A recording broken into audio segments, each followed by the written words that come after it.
Start learning cybersecurity as soon as possible because this is the future. साधारण qualification काय लागतं याच्यासाठी? Cybersecurity is very big field actually. It has so many subdomains in it.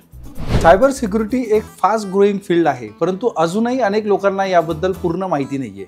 Yogesh sir, तुम्हाला काय सांगायचं आहे की हे क्षेत्र सध्याच्या काळात किती महत्त्वाचं आहे, याच्यामध्ये काय संधी आहे, याच्यामध्ये कशा पद्धतीने मुलांना जास्त फायदा होऊ शकतो? तर सायबर सिक्युरिटी हे फील्ड असं आहे की it's not necessary to learn this things to make career or make money out of it. इतक्या अनगिनत संधी अवेलेबल आहेत, त्या फक्त तुम्हाला राईटली चॅनलाइज आणि प्रोजेक्ट करता आल्या पाहिजे तुमच्या स्किलला त्या अपॉर्च्युनिटीज ग्रॅब करण्यासाठी.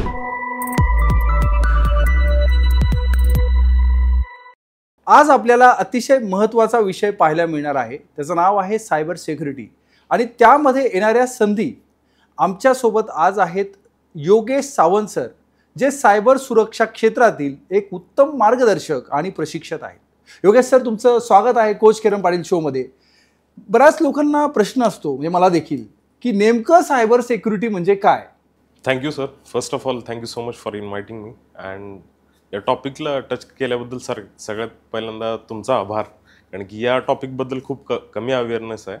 तर coming back to your question की सायबर सिक्युरिटी म्हणजे एक्झॅक्टली काय, तर इथं मला क्रॉस क्वेश्चन असा विचारायचा आहे की एक्झॅक्टली तुम्हाला काय वाटतं? सायबर सिक्युरिटी म्हटल्यानंतर पहिला जो थॉट मनामध्ये येतो तो काय असतो? तर जनरली 10 पैकी 9 लोकांच्या मनामध्ये एकच थॉट येतो, तो म्हणजे cyber security is equal to hacking. पण हे काइंड ऑफ मिथ आहे, ठीक आहे, कारण की सायबर सिक्युरिटी हे डोमेन एवढं व्हास्ट आहे, त्याच्यामधला हॅकिंग हा एक छोटासा पार्ट आहे. आणि या मिथमुळंच खूप सारे लोक या फील्डकडं वळण्यासाठी पसंती देत नाहीत ॲक्च्युली, कारण की त्यांना वाटतं हॅकिंग म्हणजे खूप काहीतरी कॉम्प्लेक्स गोष्ट आहे, ठीक आहे.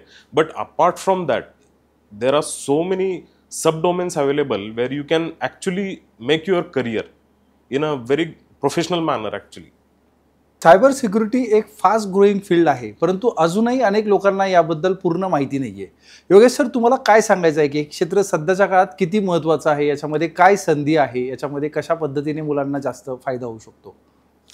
ॲक्च्युली आता जसं की सर तुम्हाला माहितीच आहे की मागचे 10 ते 11 वर्ष झाले या फील्डमध्ये मी काम करतोय. आणि थ्रू आउट एक्सपिरियन्स मला एक गोष्ट अशी जाणवली आहे की जसं की तुम्ही प्रॉपरली पॉईंट आउट केलं की अवेअरनेस खूप कमी आहे, त्यामुळे या क्षेत्रातल्या संधींबद्दल लोकांना खूप कमी माहिती आहे. आणि माझ्या एक्सपिरियन्सच्या बेसिसवर मी जर सांगायला गेलं तर इथं अनगिनत अपॉर्च्युनिटीज आहेत. आणि त्या opportunities not related to jobs किंवा करिअर बनवायचे असं एक्झॅक्टली स्पेसिफिक नाही आहे. तर there are so many other opportunities as well, ठीक आहे. गरज आहे ती समजून घेण्याची, सायबर सिक्युरिटी फील्ड काय आहे आणि त्याच्यामध्ये करिअर कसं करता येऊ शकतं, यासाठी प्रॉपर एक गायडन्स घेण्याची गरज आहे आजच्या डेटला. जे कोणी मार्केटमध्ये करिअर संधी शोधू पाहतायत किंवा इवन जे बिझनेसमध्ये सुद्धा येऊ शकतात, तर या फील्डमध्ये सायबर सिक्युरिटी प्रोडक्ट्स आजच्या डेटला खूप कमी अवेलेबल आहेत. आणि जे कोणी असे सोल्युशन्स प्रोव्हाइड करतील त्यांना तर म्हणजे अनगिनत संधी अवेलेबल आहेत मार्केटमध्ये. त्यामुळे हे फील्ड असं आहे की इथं फक्त जॉब स्पेसिफिक नाही, तुम्ही let it be anything, job असो बिझनेस असो, तुम्हाला अनगिनत संधी अवेलेबल आहे तिथं. गरज आहे ती प्रॉपर मार्गदर्शन घेऊन याच्यामध्ये एंट्री करण्याची.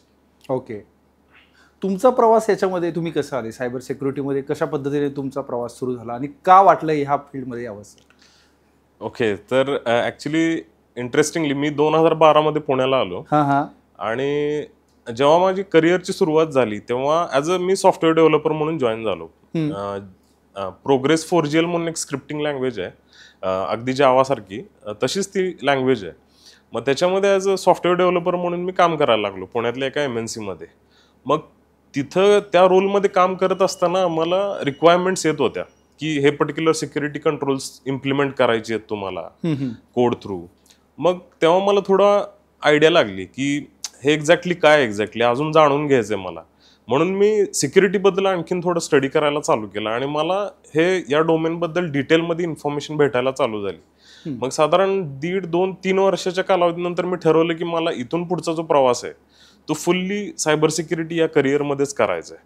मग त्याच्यामध्ये मी ऍडव्हान्स लेवलच्या सर्टिफिकेशनची प्रिपरेशन सुरुवात केली आणि जसजसे मी ते सर्टिफिकेशन क्लिअर केले, नॉलेज वाढत गेलं, तसतशा मला पुढे संधी भेटत गेल्या आणि इंटरेस्टिंग रोल्स भेटत गेले. त्याच्यामध्ये खूप सारे असे प्रोजेक्ट्स मिळाले की त्याच्यामध्ये मला स्वतःला खूप अपस्केल करायला संधी मिळाली.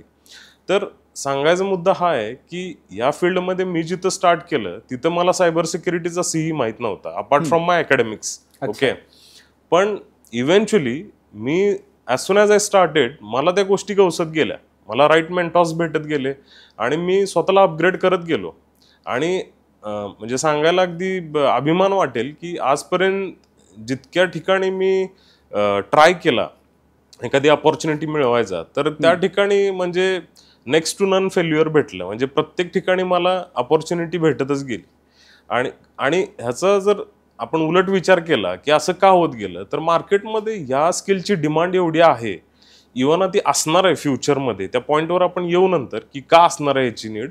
पण आजच्या डेटला त्याची डिमांड एवढी आहे की राईट स्किल सेटवाले कॅन्डिडेट्स किंवा रिसोर्सेस भेटत नाहीयेत कंपन्यांना. त्यामुळं जे कोणी अवेलेबल रिसोर्सेस आहेत ते म्हणजे खाली हात बसतील असं होणं शक्यच नाही. संधी जास्त आहेत, भरपूर संधी उपलब्ध आहेत. हो. तर संधींबद्दल काही सांगता येईल का तुम्हाला? कशा प्रकारे उपलब्ध आहेत? ठीक आहे, तर स्पेसिफिकली विचार करायला गेलं तर ह्याच्यामध्ये होतं काय की रोल वाईज खूप सारे पोझिशन्स मार्केटमध्ये ओपन असतात. म्हणजे सायबर सिक्युरिटीमध्ये वेगवेगळ्या प्रकारचे रोल्स आहेत, डोमेन स्पेसिफिक आय वुड से. की आता सॉक म्हणून एक रोल असतो सिक्युरिटी ऑपरेशन सेंटरचा. त्या ठिकाणी कसं एखादा सायबर अटॅक झाला किंवा सायबर इन्सिडेंट झाला तर तो हँडल करण्यासाठी, तो मॉनिटर करण्यासाठी प्रत्येक कंपनीची एक टीम असते. ठीक आहे, त्या सॉक टीम मधले डेडिकेटेड रोल्स वेगळे असतात.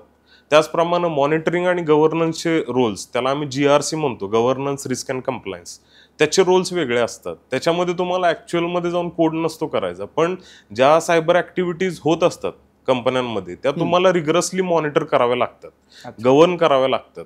आणि पॉसिबल थ्रेट्स फ्युचरमध्ये होऊ नयेत त्यासाठी तुम्हाला कंट्रोल्स इम्प्लिमेंट करावे लागतात, सिक्युरिटी कंट्रोल्स. त्या सिक्युरिटी कंट्रोल अॅनालिस्टचे जॉब्स वेगळे असतात. ठीक आहे, सिमिलरली ऑडिटरचे रोल, ऑडिटरचा सिक्युरिटीमध्ये खूप मोठा मेजर रोल आहे, just like other domains as well. तर त्याचे रोल्स वेगळे असतात. अशा खूप सारे म्हणजे व्हास्ट आहेत. पेनिट्रेशन टेस्टिंग म्हणून एक पार्ट असतो त्याच्यामध्ये. म्हणजे जे हॅकर लोक करतात तेच म्हणजे QA एन्व्हायरमेंट म्हणजे टेस्टिंग एन्व्हायरमेंटमध्ये कंपनीचे चांगले रिसोर्सेस चांगल्या माइंडसेटनं त्या पर्टिक्युलर ॲप्लिकेशनची सिक्युरिटी वाढवण्यासाठी सिमिलर टाईपचे अटॅक ते प्रोडक्शनमध्ये डिप्लॉय करण्याच्या आधीच परफॉर्म करतात. म्हणजे त्याच्यामध्ये काही व्हल्नरेबिलिटीज आहेत का, काही फ्लॉज आहेत का, जर ते असतील तर ते आपल्याला आधीच फिक्स करता येतील. या पॉईंट ऑफ व्ह्यूनं पेनिट्रेशन टेस्टिंगची टीम काम करत असते. तर हे पेनिट्रेशन टेस्टिंगचे रोल्स हे वेगळे असतात. आणखीन एक इंटरेस्टिंग फॅक्ट मला तुम्हाला सांगायचं आहे, आपण अपॉर्च्युनिटी बद्दलच बोलतोय, की मी तर म्हणेन की हे एकमेव असं फील्ड आहे की ज्याच्यामध्ये डोमेन बॅरियर नाहीये. म्हणजे काय, तर फॉर एक्झाम्पल तुम्ही करिअरची सुरुवात एखाद्या सर्व्हिस इंडस्ट्रीमध्ये केली, बरोबर, ठीक आहे, तर त्या ठिकाणी तुम्हाला सिक्युरिटीची टीम असणारच आहे. ठीक आहे, काम सेमच असणार आहे. उद्या 2-3 वर्षानंतर तुम्हाला वाटलं की मला जॉब स्विच करायचंय, ठीक आहे, तर त्या केसमध्ये you need not to only look for the opportunities in service industry. Pharma इंडस्ट्रीमध्ये सुद्धा फार्मा कंपन्यांची सिक्युरिटी टीम असतेच. तुम्हाला मेकॅनिकल डोमेनमध्ये एखादे म्हणजे इथं असं आहे की कुठलीही कंपनी घ्या, रँडमली तुम्ही कोणत्याही कंपनीचं नाव घ्या आणि तुम्ही गुगलवर सर्च करा या कंपनीमध्ये सिक्युरिटी अॅनालिस्ट किंवा इन्फॉर्मेशन सिक्युरिटी मॅनेजरची पोझिशन आहे का. तर इथं डोमेन, कारण की प्रत्येक कंपनीला सिक्युरिटी इम्पॉर्टंटच आहे, राईट. त्यामुळं सायबर प्रोफेशनलची टीम अक्रॉस सगळ्या डोमेन्समध्ये लागतेच.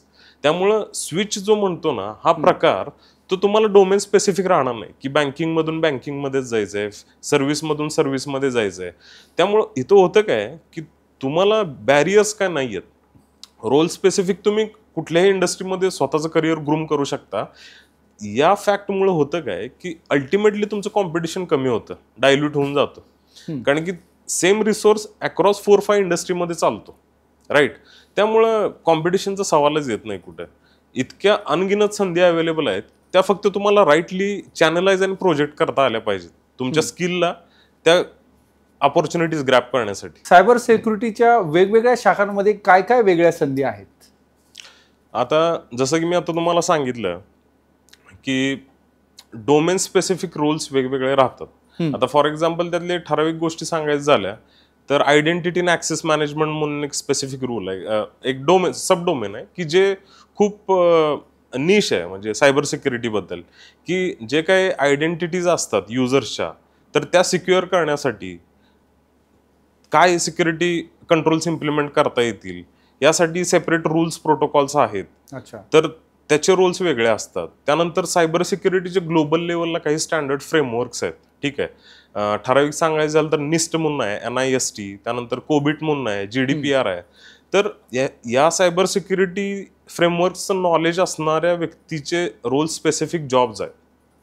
त्यानंतर इन्सिडेंट मॅनेजर, परत सायबर सिक्युरिटीमध्ये जो डेटा अनालाइज केला जातो त्याचे सायबर सिक्युरिटी डेटा अनालिस्टचे रोल्स वेगळे आहेत. म्हणजे नॉर्मल डेटा अनालिस्टचा रोल वेगळा, पण ज्या कोणा अशा व्यक्तीला की डेटा अनालिसिसचं थोडंफार नॉलेज आहे आणि सायबर सिक्युरिटीचं थोडंफार नॉलेज आहे, तो त्याच्यामध्ये करिअर अल्टिमेटली आणि इझिली स्मूथली ग्रूम करू शकतो. तर असे वेगवेगळे फंक्शन वाईज खूप सारे रोल्स अवेलेबल आहेत या फील्डमध्ये. आणि ह्याच्यामध्ये आणखीन एक इंटरेस्टिंग पार्ट काय की तुम्हाला या फील्डमध्ये एंटर करण्यासाठी किंवा ग्रूम करण्यासाठी टेक्निकल बॅकग्राऊंड असलंच पाहिजे असं नाहीये. याच्यात कोडिंग वगैरे काहीच नाहीये. आता मी जसं तुम्हाला म्हटलं की रोल्स आहेत, की कोडिंगचे पण रोल्स आहेत. तुम्हाला जर एखादं सिक्युरिटी सोल्युशन डेव्हलप करायचं असेल तर त्या केसमध्ये तुम्हाला जर सॉफ्टवेअर डेव्हलपमेंटचं बॅकग्राऊंड असेल, कोडिंगचं बॅकग्राऊंड असेल तर तुम्ही स्वतःचं एक सोल्युशन क्रिएट करू शकता. Very nice. But apart from that, आता मला कोडिंगचं फॉर एक्झाम्पल नॉलेज नाहीये आणि माझ्याकडे 2-3 वर्षाचा बिझनेस अनालिस्टचा किंवा मी मेकॅनिकल इंजिनियर आहे किंवा सिव्हिल इंजिनियर आहे आणि मला IT मध्ये यायचं आहे, तर तुम्हाला बेसिक कॉन्सेप्ट जरी या सगळ्या माहीत झाल्या सायबर सिक्युरिटीच्या, त्या कॉन्सेप्ट फिक्स आहेत, त्या काही चेंज होत नाहीत कधी. ठीक आहे, त्याच्यावर तुम्ही एक 3 ते 4 महिने काम केलं, एक एंट्री लेवलचे सर्टिफिकेशन्स केले, तुमची प्रोफाईल बनवली, तर तुम्हाला इझिली जॉब भेटून जातो. म्हणजे एंट्री तुम्हाला खूप इझिली भेटून जाते ॲज कम्पेअर टू अदर क्षेत्रामध्ये. दुसऱ्या क्षेत्रामध्ये ऑलरेडी कसं होतं, कॉम्पिटिशनच इतकं खूप झालंय कारण की प्रत्येक जण उठतं आणि ते पर्टिक्युलर डोमेनच टार्गेट करतोय. करेक्ट. पण या फील्डकडे अजूनही दुर्लक्षित आहे. आणि इंटरेस्टिंग फॅक्ट तुम्हाला सांगायला आवडेल सर, हे ग्लोबल डेटा सुद्धा अवेलेबल आहे की आता ग्लोबल लेवलला जे सायबर सिक्युरिटीवर बजेट स्पेंड केलं जातं अक्रॉस सगळ्या कंपन्यांमध्ये आणि डोमेनमध्ये, so that is around about $900 billion. ठीक आहे, आणि त्याच्या अगेन्स्ट आपले जे रिसोर्सेस अवेलेबल आहेत मार्केटमध्ये ते म्हणजे लिटरली 20 मिलियन सुद्धा नाही आहेत. म्हणजे जे सायबर प्रोफेशनल्स पाहिजे आहेत आपल्या मार्केटमध्ये, म्हणजे किती संधी निर्माण आहे. इतका मोठा डेल्टा येतो की तो म्हणजे पुढच्या अजून 10 ते 15 वर्ष जरी लोक यायला लागली सायबर सिक्युरिटीमध्ये तरी तो गॅप फिलअप होण्यासारखा नाहीये. याचे साधारण क्वालिफिकेशन काय लागतं याच्यासाठी? आता याच्यामध्ये म्हणजे जनरली होतं काय की हे खूप निश स्किल आहे इथं, म्हणजे नॉलेजलाच व्हॅल्यू आहे. मग त्यामुळे जनरली हायरिंग होताना काय होतं की ते तुमच्या ग्रॅज्युएशनकडं किंवा तुमच्या कॉलेजेस कोणत्या कॉलेजमधून तुम्ही पासआउट झालाय इथं फार कमी लक्ष दिलं जातं. लक्ष कुठं दिलं जातं की तुमच्या कोर कॉन्सेप्ट किती स्ट्रॉंग आहेत. आणि इट्स नॉट नेसेसरी की काहीतरी तुम्हाला हाय फंडू काहीतरी आलं पाहिजे. बेसिक कॉन्सेप्ट जे आहेत त्याच्यावर तुमची पकड किती आहे. मग तुम्ही ते कॉमर्स बॅकग्राऊंड मधून असाल, सायन्स मधून असाल किंवा आणखीन कोणत्या बॅकग्राऊंड मधून असाल, ते मॅटर करत नाहीये.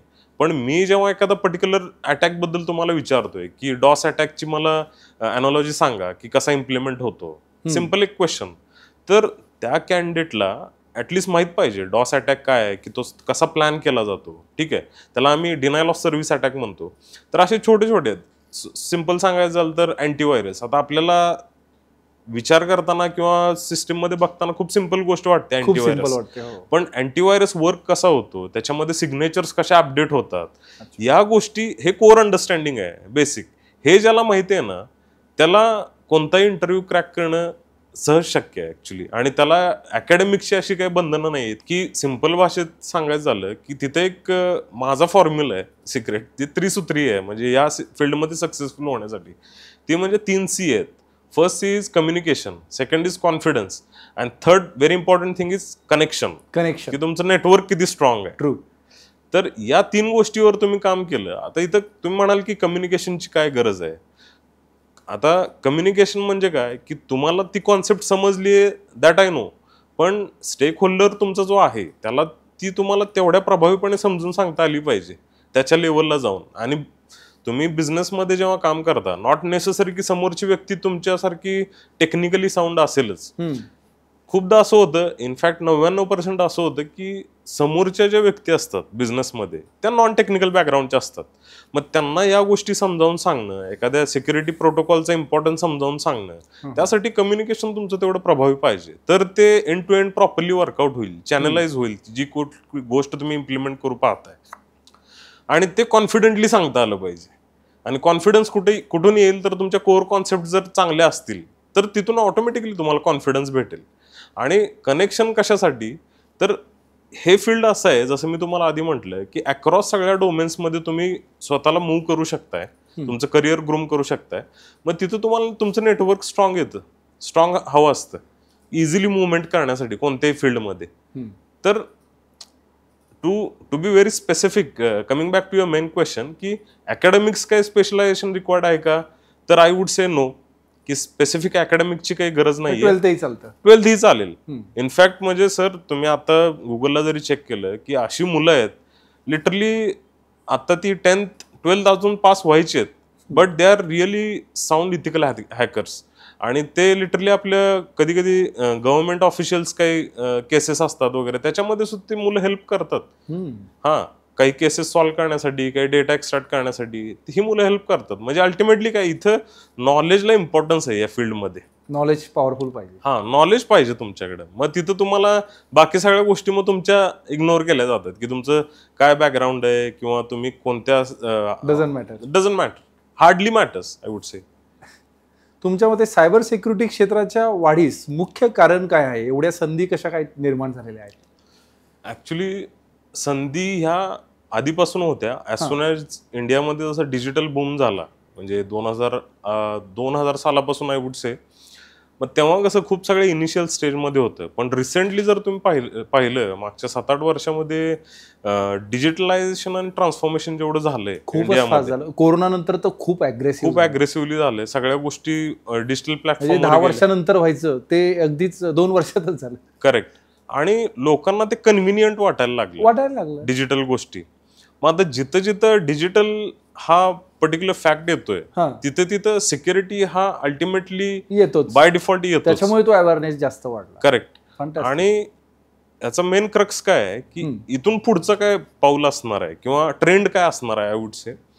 तर जसं की आपल्याला माहिती आहे आजकाल आर्टिफिशियल इंटेलिजन्सचा बोलबाला सगळीकडे आहे, खूपच जास्त. प्रत्येक गोष्टीमध्ये तुम्हाला AI सोल्युशन्स अवेलेबल भेटायला लागलेत मार्केटमध्ये. तर AIचं काय होतं की आपण जर बेसिक विचार केला की AI वर्क कसा करतो, तर LLM वरती तो वर्क करतो. ठीक आहे, त्याला खूप सारा डेटा फीड करावा लागतो आणि on the basis of that it will give you some verdict, काहीतरी तो तुम्हाला आउटपुट देईल. पण तो खूप सारा डेटा जो त्याला फीड केला जातो तो कुठून गॅदर होतो, त्याचे रेफरन्सेस तो देत नाही. म्हणजे तिथं ट्रान्सपरन्सी नाहीये तुम्हाला, राईट. तो कुठून देतो, फक्त टेक्स्ट देतो आपल्याला. करेक्ट. पण ते टेक्स्ट सुद्धा त्यानं कोणत्या बेसिसवर जनरेट केलंय, ते जे त्याचं आउटपुट आहे किंवा त्याचं जे सोल्युशन आहे त्यानं कुठून रेफरन्सेस काय घेतले हा तो तिथं मेन्शन करत नाहीये. म्हणजे ChatGPT घ्या किंवा दुसरे AI सोल्युशन्स घ्या. तर ह्याच्यामध्ये काय होतं की डेटा लिकेजचे किंवा आम्ही बायसनेस म्हणतो त्याला, की आता मध्यंतरी बघा चायनाने एक डीपसिक म्हणून एक AI लॉन्च केलं, ओपन प्लॅटफॉर्म. तर त्याच्यामध्ये तुम्ही चायनाबद्दल जर काही इन्फॉर्मेशन विचारली, तिथल्या डिफेन्स सिस्टीम बद्दल, तिथल्या राजकारण्यांची काही डिटेल्स विचारली, तर ते तुम्हाला आन्सर देत नव्हतं. पण ऍट द सेम टाइम तुम्ही काय करा, इंडियाच्या विचारा, USचे सेम क्वेश्चन्स तुम्ही तिथे विचारा, तर ते इन डिटेल तुम्हाला इन्फॉर्मेशन आणून देत होतं. म्हणजे इथं काय बायसनेस होता की त्यांनी मॉडेल असं ट्रेन केलं होतं की ते तुम्हाला त्यांच्या सिस्टीम बद्दल काही इन्फॉर्मेशन प्रोव्हाइड करणार नाही. करेक्ट. आम्ही त्याला HCI म्हणतो, हायली कॉन्फिडेन्शियल इन्फॉर्मेशन. पण at the same time on the other hand the system was able to provide answers to the same question for other nodes, other countries. मग हा biasness कुठेतरी राहतो.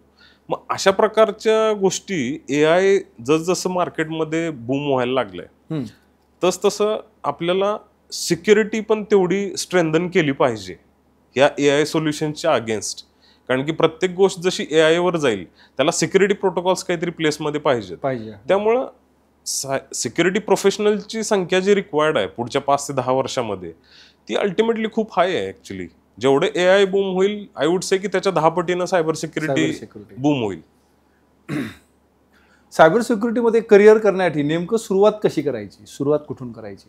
Okay, good question. So generally होतं काय की मुलं pass out झाल्यानंतर सुरुवात करतात जॉब आता सर्च करायचंय, मी काहीतरी कोर्स करतो, विच इज गुड थिंग. प्रत्येकाची ती स्ट्रॅटेजी राहते.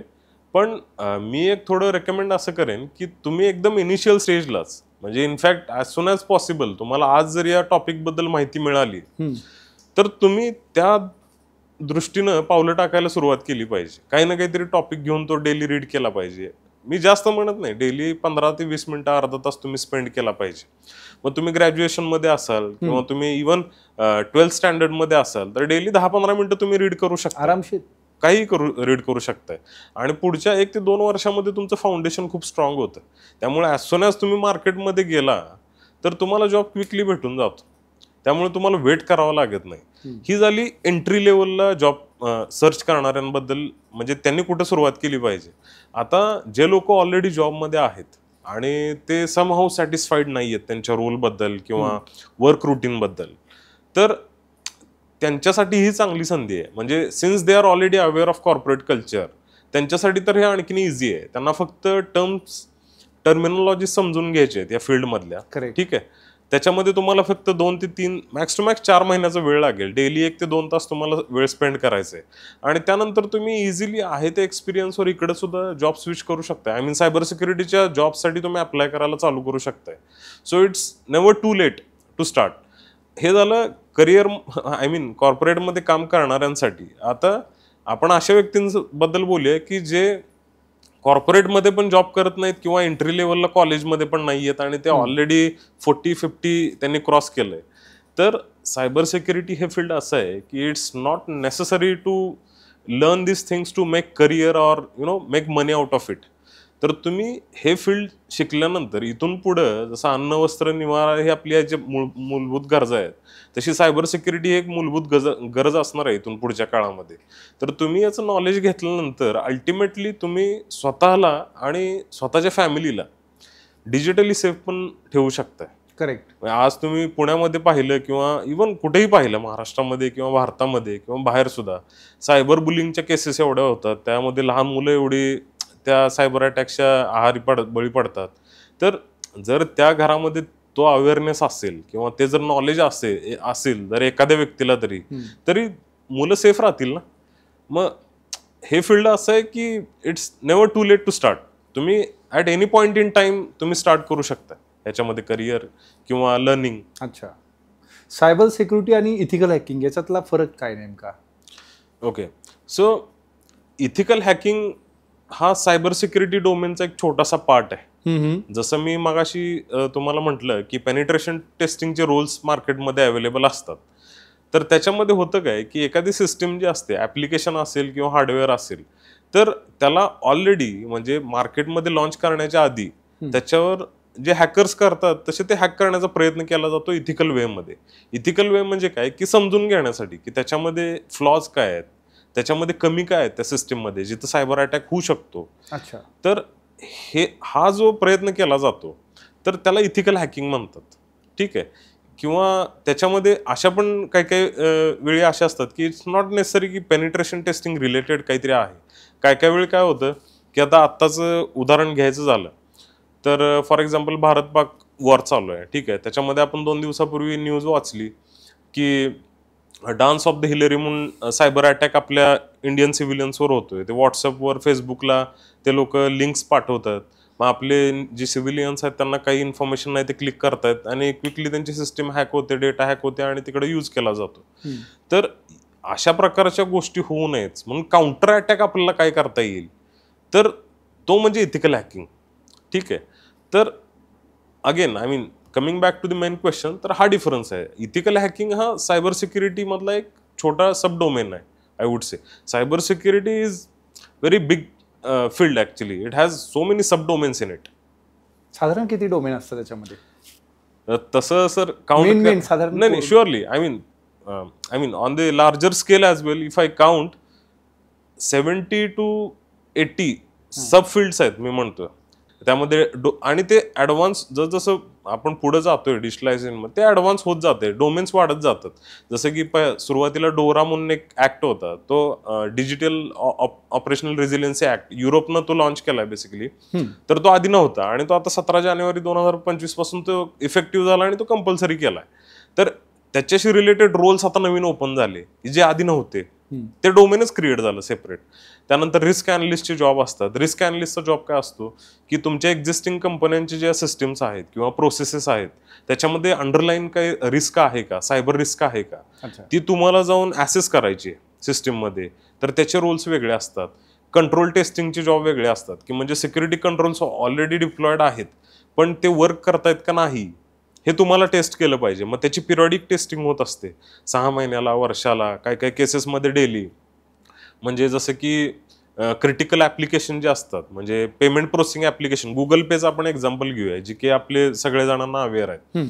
तर त्याच्यामध्ये काही कंट्रोल्स आहेत. म्हणजे सिम्पल एक कंट्रोल सांगायचा झाला तर तुम्हाला एक गोष्ट माहित असेल सर की सुरुवातीला काही आपण युपीआय पेमेंट करताना काही लिमिट नव्हती. एकदम जेव्हा गुगल पे लॉन्च झालं तेव्हा भरपूर किती आपण 1 डे 1 शॉट 1 लाख 2 लाख पाठवू शकत होतो. ठीक आहे. पण त्यानंतर आता जर तुम्ही बघायला गेला तर तिथं त्यांनी कॅप टाकली की 2,000 रुपये तुम्ही करू शकताय. तर हा काय आहे तर सिक्युरिटी कंट्रोल आहे. तर सिक्युरिटीच्या स्टँड पॉईंट्सनं तो कंट्रोल समजावून सांगायचा झाला तर तो कसा की फॉर एक्झाम्पल एखाद्या युजरचं गुगल पे अकाउंट हॅक झालं आणि त्याच्या अकाउंटला 1 लाख रुपयाची अमाऊंट आहे. आपण एक्झाम्पल घेऊया. तर ते अकाउंट हॅक झाल्यानंतर तो जो हॅकर आहे तो since the cap is set to 1,000 or 2,000 तर तो 24 तासामध्ये 2,000च ट्रान्झॅक्शन करू शकेल. तर इथं काय झालं, लॉस लिमिट झाला. 24 तासामध्ये आपल्या सायबर डिफेन्स टीमला वेळ मिळाला की कोण हॅकर आहे, अकाउंट रिकव्हर करायला वेळ मिळाला. पण तो जर कंट्रोल तिथं प्लेसमध्ये नसता तर 1 शॉट त्या युजर्सची सगळी अमाऊंट वाईप आउट झाली असती, अकाउंटच मोकळं झालं असतं. तर त्यांनी तो कंट्रोल ठेवला. तर असे कंट्रोल्स असतात प्रत्येक सिस्टीममध्ये, वेगवेगळे कंट्रोल्स असतात त्या बिझनेस नीडनुसार. तर ह्या कंट्रोल टेस्टिंगचे जॉब रोल्स वेगळे झाले. त्यानंतर ऑडिटर्सचे जॉब वेगळे झाले. त्यामध्ये एक्सटर्नल ऑडिट असतं कंपनीचं, इंटरनल ऑडिट होत असतं, हे जॉब्स वेगळे झाले. तर असे वेगवेगळे रोल्स याच्यामध्ये खूपच आहेत. त्यानंतर रिस्क रिपोर्टिंगचे रोल्स वेगळे झाले, इन्सिडेंट मॅनेजमेंटचे रोल वेगळे झाले. तर हे इतकं व्हास्ट आहे ना की म्हणजे जे कोण इंटरेस्टेड असतील त्यांना मी त्याची पूर्ण अॅनॉलॉजी पण पाठवेन. इनफॅक्ट मी त्याच्यावर ऑलरेडी एक प्रेझेंटेशन पण बऱ्याच कॉलेजेसवर दिले आणि ते दिल्यानंतर ऍक्च्युली मुलं चकित होतात की बाबा हे पण आहे सायबर सिक्युरिटीमध्ये, हे आम्हाला माहीतच नव्हतं. आम्हाला मॅक्स टू मॅक्स काय माहीत होतं की सायबर सिक्युरिटी म्हणजे हॅकिंग आहे, सायबर सिक्युरिटी म्हणजे इथिकल हॅकिंग आहे, पेनिट्रेशन टेस्टिंग आहे. पण अपार्ट फ्रॉम दॅट पहिल्यांदा असं जर मी मुलांना जेव्हा सांगतो की तिथं 70 ते 80 सबडोमेन्स आहेत त्यांना विश्वास बसत नाही. पण ऍक्च्युअल जेव्हा ती फिगर पुढे ठेवतो, पूर्ण ते डायग्रामची पुढे ठेवतो या अॅनॉलॉजीची, तेव्हा ते चकित होतं. आणि त्या इंटरेस्टिंग फॅक्ट इज की जेवढे 70 ते 80 डोमेन्स आहेत किरण सर, तर तुम्ही कोणतेही डोमेन घ्या, सिम्पली कॉपी पेस्ट करा लिंक्डइनला किंवा नोकरीला आणि त्याच्याशी रिलेटेड जॉब सर्च करा. प्रत्येक जॉबसाठी तुम्हाला प्रत्येक जॉब रोलसाठी मिनिमम 2,000 ते 4,000 जॉब रोल्स ओपन दिसतील अक्रॉस ग्लोब आणि डेली रिफ्रेश होणार आहे. इट्स नॉट नेसेसरी की म्हणजे ते पास्ट मधले असतील आतापर्यंतचे, नाही. Daily post 100-500 jobs easily post होत असतात. एवढ्या संधी उपलब्ध आहेत. सायबर सिक्युरिटीमध्ये आर्टिफिशियल इंटेलिजन्सचा काही परिणाम होईल का? हा, ऍक्च्युली परिणाम होईल आणि तो चांगला परिणाम होईल, पॉझिटिव्ह वे न होईल. कारण की जसजसं डिजिटल ट्रान्सफॉर्मेशन होत चाललंय, आपण सगळ्या गोष्टी डिजिटल होत चालल्यात. म्हणजे राईट फ्रॉम पाणीपुरीवाला टिल हायटेक फिनटेक बँक, प्रत्येक जण युपीआय ट्रान्झॅक्शन वापरतोय. ठीक आहे. आणि या सगळ्या गोष्टीमध्ये सिक्युरिटी की रोल प्ले करते.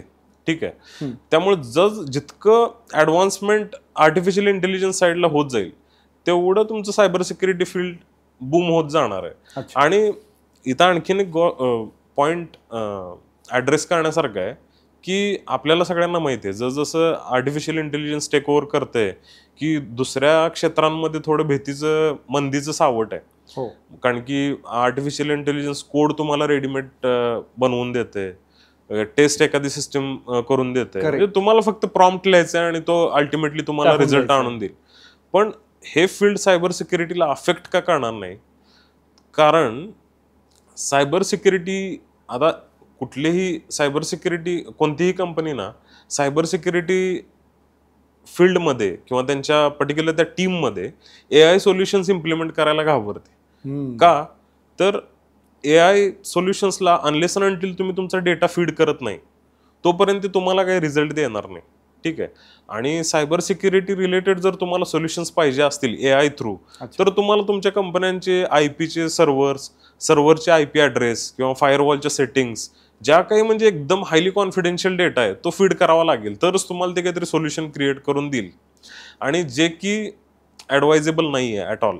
त्यामुळं इथं आर्टिफिशियल इंटेलिजन्सची गरज नाही आहे सिक्युरिटी स्ट्रेंथन करण्यासाठी, तिथं ह्युमन इंटेलिजन्सच लागणार आहे आणि तो लाईफ लॉंग तसंच राहणार आहे. त्यामुळं इथं काय होईल की जेवढं AIचा बूम होईल तेवढं सायबर प्रोफेशनलची नीड वाढेल आणि ते अफेक्ट होणार नाही, म्हणजे तिथले जॉब्स कमी होणार नाहीत, इनफॅक्ट वाढतील ते.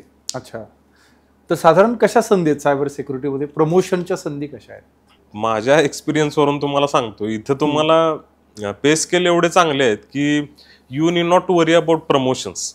इथं तुम्हाला वेट करत बसावं लागत नाही प्रत्येक गोष्टीसाठी, काय माझं प्रमोशन कधी होईल किंवा मला अप्रायझल कधी मिळेल. इथं ज्या संधी अवेलेबल आहेत त्या ऑलरेडी खूप हाय स्केलला आहेत, कारण की प्रत्येक कंपनीचं जे बजेट असतं त्याच्यामधले सगळ्यात जास्त बजेट ॲलोटेड असतं ते सिक्युरिटी टीमसाठी ॲलोटेड असतं. त्यामुळं हे एक की रिझन आहे की सायबर सिक्युरिटीमधल्या रोलसाठी पे स्केल एवढा हाय असण्याचं. ठीक आहे. त्यामुळे इथं तुम्हाला ultimately you need not to worry about your promotions. इथं तुम्हाला वरी काय करायचे की मला आणखीन चांगला रोल कुठे भेटेल, आणखीन चॅलेंजिंग काम कुठे मिळेल. आणि इथं on the top of promotion किंवा सॅलरी इथं मेन बेनिफिट काय आहे की मोस्ट ऑफ द कंपन्या सायबर प्रोफेशनल्सला रिमोट वर्कच्या अपॉर्च्युनिटीज देतात, कारण की इथं तुम्हाला ॲक्च्युअलमध्ये येऊन काहीतरी टीमसोबत काम, इथे इंडिव्हिज्युअल कॉन्ट्रीब्युटर्सचे रोल असतात सगळे, त्यामुळे मोस्ट ऑफ द कंपन्या अलाउ करतात. तो एक प्लस पॉईंट आहे ॲक्च्युली. आणि इथं अवेलेबल असणाऱ्या संधी ह्या ग्लोबल लेवलला अवेलेबल आहेत. म्हणजे होतं काय की आता for example especially I talk about Europe.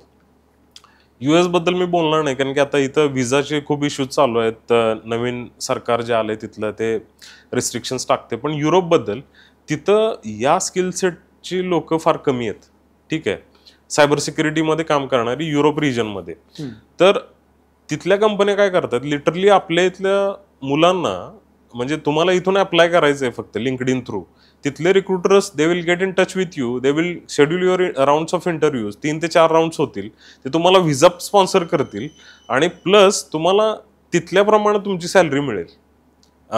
तिथले जे सॅलरी स्टँडर्ड्स आहेत युरोप कॉन्टिनेंटमधले, मग एंट्री लेवलला सुद्धा तुम्हाला इझिली 60,000 to 70,000 युरोची सॅलरी मिळेल, जे की आपल्या इथल्या स्टँडर्डमध्ये आजच्या डेटमध्ये बघायला गेलं तर 55-60 लाखाच्या वरती जाते एंट्री लेवलला इयरली. ठीक आहे. तिथले मेजर एक्सपेन्सेस जरी तुम्ही कट डाऊन केले तरी तुम्ही towards the end of year तुम्हाला 20 ते 30 लाख तुम्ही एंट्री फ्रेशर लेवलला सेव्ह करू शकताय. एक्सपिरियन्स एवढा स्कोप आहे. ग्लोबल लेवलच्या अपॉर्च्युनिटीज खूप आहेत. त्यामुळं इथं म्हणजे व्हायटमिन एम जे आपण म्हणतो मनी, इथं चिंता करायचं कारणच नाही काय. भारीच. टॅलेंट खूप पाहिजे, तुमच्या टॅलेंटला महत्व आहे, नॉलेजला महत्व आहे. येस टॅलेंट पाहिजे. ऍटलिस्ट तुम्हाला इनिशियल लेवलला फक्त एंट्री घ्यायची, पुढचं ऑल सेट आहे, तुम्हाला फक्त आज डिसिजन घ्यायचंय. वा. सायबर सिक्युरिटीमध्ये करिअर वाढवण्यासाठी कोणत्या ऑनलाईन रिसोर्सेस आणि सर्टिफिकेटचा वापर करावा? ओके सर, ह्याच्यामध्ये वेगवेगळे ॲडव्हान्स लेवलचे सर्टिफिकेशन्स पण आहेत, पण आपण बेसिक सर्टिफिकेशन्स पासून सुरुवात करूया. तर एंट्री लेवलला तुम्हाला जे सर्टिफिकेशन्स आहेत ते तुम्ही कोणते वर्कशॉप्स ऑनलाईन अटेंड करू शकता. इथिकल हॅकरचे किंवा पेनिट्रेशन टेस्टिंगचे तुम्हाला सर्टिफिकेशन्स मार्केटमध्ये भेटतील. सर्टिफाईड इथिकल हॅकर CEH म्हणतो आम्ही त्याला, ते तुम्ही करू शकता. त्यानंतर सायबर कॉलेज जे प्रोव्हाइड करतं सर्टिफिकेशन ई लर्निंग थ्रू, ते सुद्धा तुम्ही यूज करता. जसा तुमचा एक्सपिरियन्स 3 ते 4 वर्षाचा होईल तर तिथं ॲडव्हान्स लेवलचे सर्टिफिकेशन्स करणं गरजेचं आहे. आय मीन ते सर्टिफिकेशन्स असे आहेत की त्यांचा मिनिमम क्रायटेरिया, म्हणजे ते सर्टिफिकेशनला कोणी सुद्धा अप्लाय करू शकत नाही. ते तुमचं बॅकग्राऊंड चेक करतात की तुम्हाला मिनिमम 3 ते 4 वर्ष या इंडस्ट्रीमधला एक्सपिरियन्स पाहिजे. ते तुमचं प्रिव्हियस हिस्ट्री घेतात. मग ते असे सर्टिफिकेशन्स कोणते आहेत तर सी रिस्क म्हणून एक आहे. त्यानंतर CISM म्हणून आहे, त्याला आम्ही सर्टिफाईड इन्फॉर्मेशन सिक्युरिटी मॅनेजर म्हणतो. त्यानंतर त्याच्याही पुढं जायला गेलं तर CISSP म्हणून एक आहे. ठीक आहे. तर CISSP जे आहे ते एकदम टॉपचं सर्टिफिकेशन आहे याच्यामध्ये. म्हणजे 5 ते 6 वर्षाचा तुमचा एक्सपिरियन्स झाला तर तुम्ही हे सर्टिफिकेशन देऊ शकता. पण त्याची प्रिपरेशन आय वुड से की तुम्ही फर्स्ट इयर पासूनच चालू करा. कारण की आमच्या क्षेत्रामध्ये आम्ही याला थोडं काइंड ऑफ UPSC लेवलची एक्झाम पण म्हणतो. कारण की ती एवढी टफ असते की तुम्हाला ती क्रॅक करणे 5 ते 6 तासाची ती एक्झाम चालते. म्हणजे तेवढा टाइम अलॉट असतो, तुम्ही त्याच्या आधी पण ते क्लिअर करू शकता.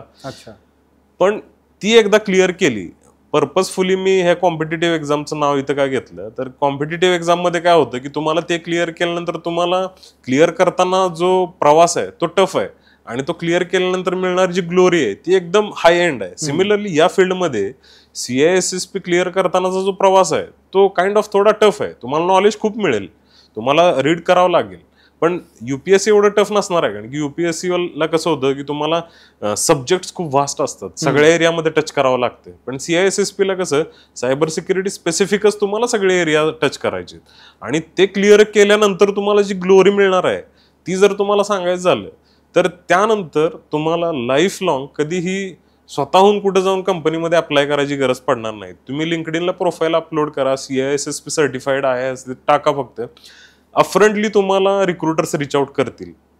नॉट नेसेसरी फॉर जॉब, मोठ्या कंपन्या सायबर सिक्युरिटी कन्सल्टंट म्हणून सुद्धा तुम्हाला इन्व्हाइट करतील. क्या बात आहे. ते एकदम टॉप लेवल सर्टिफिकेशन झाली. म्हणजे हा तुम्हाला मी एकदम बेसिक पासून ऍडव्हान्स लेवलला कसे जायचं सर्टिफिकेशनचा प्रवास हा मी तुम्हाला सांगितलं. सायबर सिक्युरिटीमध्ये काम करणाऱ्यांसाठी काही टिप्स द्याल का, ज्या टिप्सचा त्यांना फायदा होईल?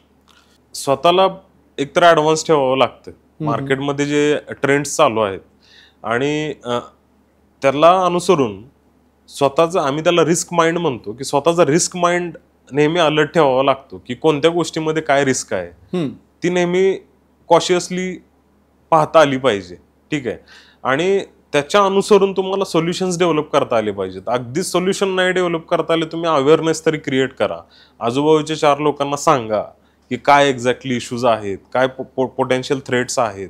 आता ऑनगोईंग जो इश्यू चालू आहे की हे वॉरबद्दल आपण मगाशी बोललो, तर सर्वसामान्यांना माहीत नाही आहेत ह्या गोष्टी. व्हॉट्सअपवरच येणार आहेत पण त्यांना माहीत नाहीत. तुम्ही त्यांना गाईड करा. Since you are cyber professional, तुम्ही त्यांना गाईड करा. गाईड करायला तुम्हाला काही पैसे पडणार नाही आहेत, राईट. आणि इथे एक आणखीन एक इंटरेस्टिंग फॅक्ट काय आहे की बऱ्याच लोकांना असं वाटतं की या फील्डमध्ये, म्हणजे जसं आता दुसऱ्या फील्ड, आता सॉफ्टवेअर टेस्टिंगमध्ये 3-4 वर्षापूर्वी गोष्ट वेगळी होती की एकदम सगळ्यांचा रश वाढला, आता संधी कमी झाल्या. तर या फील्डमध्ये तसं होण्यासारखं काम नाही. इथं काय होणार आहे की जेवढं डिजिटलायझेशन होत जाणार आहे, इंटरेस्टिंग फॅक्ट तुम्हाला सांगायचं झाले की हे कुठंपर्यंत स्केल होऊ शकते. 8 बिलियन लोकसंख्या आहे आपल्या वर्ल्डची. ठीक आहे. साधारण 800-850 कोटी लोकसंख्या आहे. त्याच्यामध्ये सर तुम्हाला आश्चर्य वाटेल की आतापर्यंत 400 ते 450 कोटी लोकांची आयडेंटिटीज नाहीये. म्हणजे प्रॉपर आयडेंटिटी, डिजिटल आयडेंटिटी आपण जी म्हणतो सिस्टीममध्ये लिंक, 400 कोटी लोकांकडे आयडेंटिटी नाहीये. त्यानंतर 250 कोटी लोकांचे बँक अकाउंट नाही आहेत आजच्या डेटला. 195 कंट्रीज आहेत.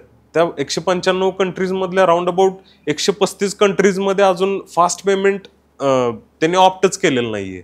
म्हणजे डिजिटल पेमेंट अजून त्यांनी ऑप्टच केलेलं नाहीये फुल्ली. आणि हे होणार आहे ट्रान्झिशन. म्हणजे त्या 135 कंट्रीज सुद्धा शिफ्ट होणार आहेत, जसं आपल्या इथं झालंय इंडियामध्ये. तेव्हा हे जेव्हा ट्रान्झिशन होईल फ्युचरमध्ये, किंवा ह्या ट्रान्झिशनचा जो प्रवास असेल की तो फुल ऑफ ऑपॉर्च्युनिटीज असणार आहे सायबर प्रोफेशनलसाठी. त्यामुळे जे आता एक्झिस्टिंग सुद्धा जे वर्क करतायत त्यांनी अशा कंट्रीजना टार्गेट करा इन द सेन्स तिथल्या ऑपॉर्च्युनिटीज शोधा की सायबर प्रोफेशनल्स कोणत्या कंट्रीमध्ये रिक्वायर्ड आहेत, कुठं असे डिजिटल ट्रान्सफॉर्मेशन चालू आहेत, कुठं अशा सायबर प्रोफेशनलची गरज आहे. तुम्ही मार्केट ओपन आहे, तुम्ही इझिली ऍक्सेस करू शकता हा सगळा डेटा. आणि त्यांच्यासाठी पण हे विन विन सिच्युएशन राहील की म्हणजे त्यांनाही चांगली संधी भेटून जाईल आणि समोर ज्या डिमांडिंग कंट्रीज आहेत किंवा लोकेशन्स आहेत जिथं सायबर प्रोफेशनलची गरज आहे तिथं सुद्धा त्यांची सुद्धा मदत होऊन जाईल. त्यांना राईट टॅलेंट जर भेटलं तर त्यांचं सुद्धा काम होऊन जाईल. म्हणजे विन विन सिच्युएशन आहे.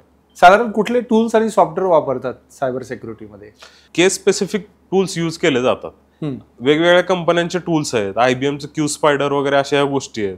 परत काही जे सायबर अटॅक्स होतात तर त्याच्यामध्ये बऱ्याच वेळा असं पण निदर्शनास आलंय की टूल्स यूज होत नाही, पण एक प्रॉपर प्रोसेस फ्लो डिझाईन केलेली असते. ठीक आहे, मग त्याच्यामध्ये काय होतं, डार्क वेब म्हणून इंटरनेट जसं आहे तसं डार्क वेब म्हणून एक कॉन्सेप्ट आहे. इंटरनेटच आहे पण ते सामान्य लोकांना ऍक्सेसिबल नाहीये. तिथं या इंटरनेटपेक्षा जास्त डेटा अवेलेबल आहे. मग तिथं सगळा डेटा अवेलेबल असतो इझिली, जो अनइथिकल डेटा असतो. मग हे हॅकर्स किंवा काय करतात अशी लोक की तिथून तो डेटा परचेस करतात आणि त्या डेटावर काहीतरी गोष्टी प्लॅन करतात. त्यानंतर फॉर एक्झाम्पल आता म्हणजे हेच उदाहरण घ्या की भारत पाकिस्तान, आता पाकिस्तानमधल्या लोकांना बसून इंडियातल्या लोकांचा व्हॉट्सअप नंबर कुठून मिळाला त्या लिंक फॉरवर्ड करायला, तर तो डेटा काय करतात ते डार्क वेब मधून फेच करतात, राईट. आणि त्या व्हॉट्सअपच्या डेटावर सिम्पली लिंक पाठवतात.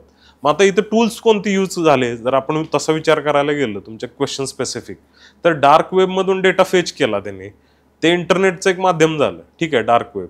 आणि व्हॉट्सअप, आता व्हॉट्सअप हे काय हॅकिंगचं टूल नाहीये, साधारण कम्युनिकेशन मीडियम आहे ते. ठीक आहे, पण ते प्रॉपरली चॅनलाइज केलं त्यांनी तो अटॅक प्लॉट करण्यासाठी. तर ही अशी अॅनॉलॉजी ठरते. त्यानंतर आणखीन एका स्पेसिफिक टूल बद्दल सांगायचं झालं तर रबर डकी म्हणून एक असतं. तर रबर डकीमध्ये काय होतं की तुम्हाला आश्चर्य वाटेल की साधारण USB ड्राईव्ह आपला असतो की त्यासारखं सिम्पल छोटंसं USB ड्राईव्ह असतो तो. ठीक आहे, ज्याला आपण काय म्हणतो, पेन ड्राईव्ह म्हणतो आपण त्याला, सिम्पल पेन ड्राईव्ह. पण त्याच्यामध्ये आपण आपले मॅलिशियस कोड्स ऑलरेडी लिहून ठेवू शकतो. मग तो काय करतो, मी येऊन तुमच्या सिस्टमला कनेक्ट केला तर त्याची कॅपॅबिलिटी अशी असते की विदिन अ सेकंड तो 30,000 ते 40,000चा कोड टाईप करतो तुमच्या सिस्टममध्ये, एका सेकंदामध्ये म्हणतोय मी. आणि मग तो कोड काय असेल तर एखादा मॅलिशियस अटॅक असेल, एखादा ट्रोजन हॉर्स अटॅक असेल, तो तुमच्या सिस्टममध्ये डिप्लॉय करून देईल आणि तो ऑटोमॅटिक एक्झिक्यूट होईल. म्हणजे ब्लिंक ऑफ आय तो कनेक्ट करून बाहेर जरी काढला तरी तुमची सिस्टम पूर्ण डाऊन होऊ शकते. म्हणजे त्याच्यामध्ये काय कोडिंग केलं ते एक्झिक्यूट होईल तुमच्या सिस्टमला. आणि या गोष्टी ऍक्च्युअलमध्ये यूज होतात. म्हणजे पास्टमध्ये असे केसेस घडले आहेत. एक गव्हर्नमेंट आहे, मी ते कोट नाही करणार, तुम्हाला ते इंटरनेटवर डिटेल्स मिळेल. तर ते वॉर, त्या 2 कंट्रीजमध्ये वॉर होतं. तर त्यांनी काय केलं की त्या कंट्रीच्या मेन हेडक्वार्टरच्या बाहेर, हेडक्वार्टर इन द सेन्स त्यांचं ते आर्मीचं हेडक्वार्टर होतं, त्याच्या बाहेर काय केलं त्यांनी, ड्रोन पाठवले आणि ड्रोनला बॅग्स लावलेल्या होत्या ह्या रबर डकीच्या.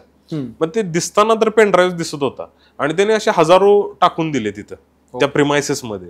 मग तिथल्या लोकांना काय वाटलं, हे त्यांनी रात्री केलं. मग सकाळी जेव्हा तिथले एम्प्लॉईज आले त्यांना काय वाटलं, अरे पेन ड्राईव्ह सगळे पडलेत फ्रीमध्ये. मग त्यांनी प्रत्येकानं ते घेतले आणि आतमध्ये सिस्टम मध्ये जाऊन बस कनेक्ट करायचं म्हणून कनेक्ट केलं. आणि तो 1 सेकंदाचाच प्रश्न होता, त्यांच्या सिस्टम्स पूर्ण हॅक झाले. तिथून सगळा डेटा, ती जी अपोनंट कंट्री होती तिथल्या हॅकर्सना ती गेली. तर हे एवढं प्रभावी आहे ऍक्च्युली. मग असे टूल्स पण यूज होतात आणि अशा प्रकारचे अटॅक्स प्लॉट होत असतात सिस्टम मध्ये. What is the right time to start learning cyber security? It's never too late to start. तुम्ही अगदी आजपासूनही स्टार्ट करू शकताय आणि जे एक्झिस्टिंग आहेत ते स्वतःला अपस्केलही करू शकतात. ठीक आहे, आणि ज्यांना कोणाला या क्षेत्रामध्ये मार्गदर्शन हवं आहे किंवा ज्यांना प्रॉपरली मेंटॉर भेटत नाहीये आणि ज्यांना कोणाला असं वाटतंय की माझ्या संपर्कात येऊन काहीतरी गोष्टी पुढे वाटचाल करायची आहेत, तर ते एनी टाइम मला संपर्क करू शकतात. ते कसं करायचा, संपर्क कुठे करायचा? आता जनरली माझा प्रायव्हेट नंबर तरी पब्लिकली अवेलेबल मी नाही ठेवलेला, पण सगळ्यांना कन्व्हिनियंट व्हावं, प्रत्येक म्हणजे देशाच्या कानाकोपऱ्यातून प्रत्येकाला मला संपर्क करता यावा म्हणून मी वेबसाईट बनवली आहे, cybercollis.com म्हणून. Cyber Collins.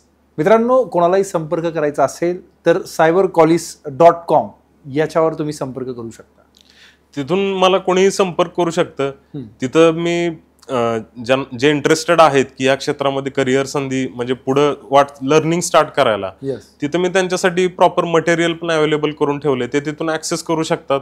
त्याचं त्यांना सर्टिफिकेशन, ई लर्निंग सर्टिफिकेशन पण मिळेल, ज्याच्या थ्रू त्यांना होपफुली त्यांची जर्नी स्टार्ट करता येईल. आणि खूप मुलांना तसा फायदा झालाही ऑलरेडी.